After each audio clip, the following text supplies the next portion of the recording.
अदानींच्या धारावी पुनर्विकास प्रकल्पाचा मोठा प्लॅन।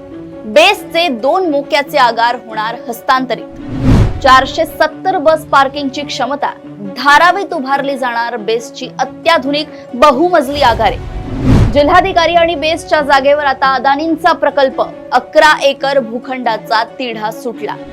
धारावीच्या छाताळावर उभारणार नव साम्राज्य। सरकारच्या दबावामुळे प्रस्तावावर तातडीने शिक्कामोर्तब।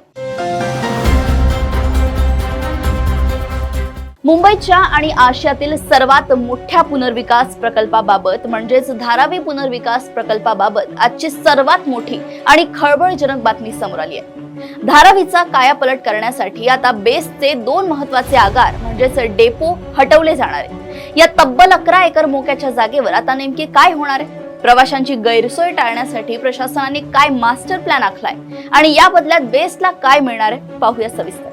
मुंबईतील अत्यंत महत्त्वाकांक्षी आणि बहुप्रतीक्षित धारावी पुनर्विकास प्रकल्पाला गती देण्यासाठी राज्य सरकारने आणि बेस्ट प्रशासनाने एक मोठा आणि निर्णायक पाऊल उचललंय।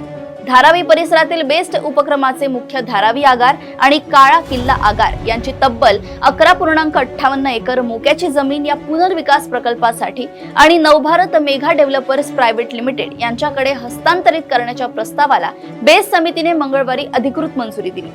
या एकूण जागेपैकी 2.35 एकर जागा ही बेस्ट उपक्रमाच्या मालकीची असून उर्वरित जागा जिल्हाधिकाऱ्यांच्या अखत्यारीत येते।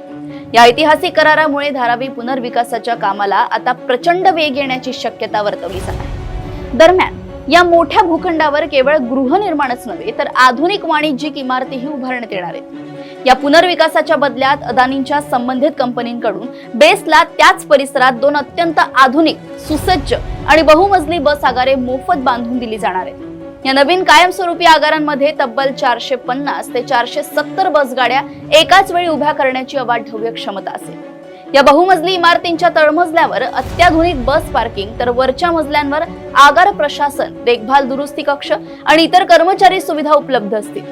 तसेच या इमारतींचे उर्वरित वरचे मजले वाणिज्यिक उद्देशांसाठी वापरण्याचा हक्क विकासक कंपनीकडे राखीव असणार आहे। दुसरीकडे नवीन आगारांचे बांधकाम पूर्ण होईपर्यंत मुंबईकरांची आणि रोजच्या प्रवाशांची बस सेवा विस्कळीत होऊ नये म्हणून प्रशासनाने विशेष काळजी घेतली आहे। यासाठी विद्यमान भूखंडांपैकी 6.17 एकर जागेवर तात्पुरत्या स्वरूपात 2 पर्यायी बस डेपो उभारण्यात येणार आहेत, ज्यामध्ये 145 बसगाड्या पार्क करण्याची क्षमता असेल। बेस्ट समितीच्या बैठकीत शिवसेना उबाठाचे सदस्य नितीन नांदगावकर यांनी प्रवाशांची गैरसोय आणि कर्मचाऱ्यांच्या नियोजनाबाबत प्रश्न उपस्थित करत 14 दिवसांच्या अवधीची मागणी केली होती। मात्र हा थेट राज्य सरकारचा धोरणात्मक विषय आणि GR असल्याने बेस्ट समिती अध्यक्षा तृष्णा विश्वासराव आणि महाव्यवस्थापक सोनिया सेठी यांनी प्रवाशांना कोणताही त्रास होणार नाही याची खात्री करून घेत या प्रस्तावाला हिरवा कंदील दाखवलाय।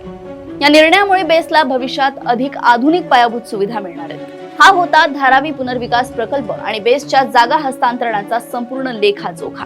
या नव्या निर्णयामुळे धारावीच्या विकासाला तर गती मिळेलच, पण प्रवाशांना पुढील काही महिने त्रासाला सामोरं जाऊ लागू नये हीच अपेक्षा आहे। या संपूर्ण प्रकल्पावर आणि प्रशासनाच्या भूमिकेवर तुमचं मत काय आहे आम्हाला कमेंट बॉक्समध्ये नक्की कळवा।